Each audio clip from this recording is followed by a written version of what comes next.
जैसा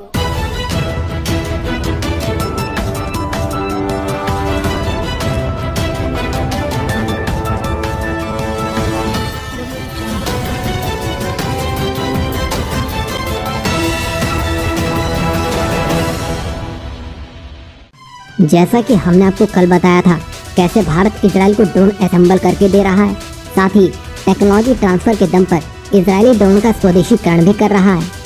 एक तरफ जहां ये सब हो रहा है, तो दूसरी तरफ फिलीपींस को भारत से ब्रह्मोस के अलावा भारत के सबमरीन भी चाहिए। और ये पहली बार है जब फिलीपींस के पास अपने सैन्य इतिहास में पहली बार एक पनडुब्बी होगी, क्योंकि आज से पहले न फिलीपींस कोई सबमरीन प्रोग्राम में था और न ही उसने इसका इस्तेमाल किया था। और ये सब फिलीपींस को चीनी खतरे को देखते हुए करना पड़ रहा है, क्योंकि जिस तरह से चीन अपनी उपस्थिति साउथ चाइना सी में बढ़ाने में लगा है, उससे फिलीपींस ही नहीं वियतनाम भी ऐसा कदम उठाने में लगे हैं। और ये कुछ जो भी हो रहा है वो भारत के लिए तो प्रॉफिट मेकिंग सिचुएशन है, क्योंकि फिलीपींस पहले ही भारत से ब्रह्मोस के लिए डील कर चुका है, जो जल्दी उसको डिलीवर भी होना शुरू हो जाएंगी। वहीं फिलीपींस सबमरीन के लिए भारत के साथ ही साथ Japan, France, Spain, south Korea और इटली से भी संपर्क साध रहा है, क्योंकि ये उसके सहयोगी देश हैं।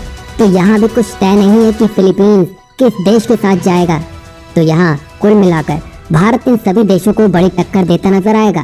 वैसे देखा जाए तो जो डिफेंस को लेकर भारत और फिलीपींस के रिश्ते रहे हैं, उसको देखकर यही लगता है कि फिलीपींस ब्रह्मोस के बाद सबमरीन को लेकर भी भारत को मौका दे सकता है, जिसमें भारत की मजगांव डॉक लिमिटेड ये काम कर सकती है। और ऐसा हुआ तो भारत को डिफेंस के क्षेत्र में तगड़ा बूस्ट मिलता हुआ दिखाई देगा, क्योंकि फिलीपींस के ऐसा करने से बाकी देश जो साउथ चाइना सी में है, वो देखा देखी में ऐसे ही कदम उठाते नजर आएंगे, क्योंकि चीन को अब सब कोई जान गया है और जो हाल उसने मालदीव का कर दिया है वो आज पूरी दुनिया देख चुकी है।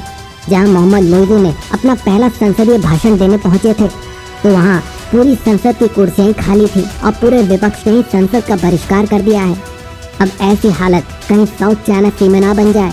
यही वजह है कि अब वो सभी देश चीन से खार खाए हैं, वो अपने आप को मजबूत कर रहे हैं, ताकि चीन की वाटर कैनन का जवाब भी ब्रह्मोस तान कर दिया जा सके। कुल मिलाकर चीन अपने जाल में खुद फंस चुका है, और चीन शायद अकेला दुनिया में ऐसा देश होगा जिसके पास कोई ऐसा देश नहीं होगा जो उसकी मदद के लिए खड़ा होगा, क्योंकि उसने सभी पड़ोसी देशों से बैर जो ले लिया है। वैसे फिलीपींस की तरफ से ये जो भी डेवलपमेंट निकल के सामने आ रही है, वो भारत के आर्थिक और कूटनीतिक दोनों तरह से ही गेम चेंजर साबित होने वाला है। वहीं ये फिलीपींस को भी चीन के सामने खड़े रहने में बड़ी मदद करने वाला है।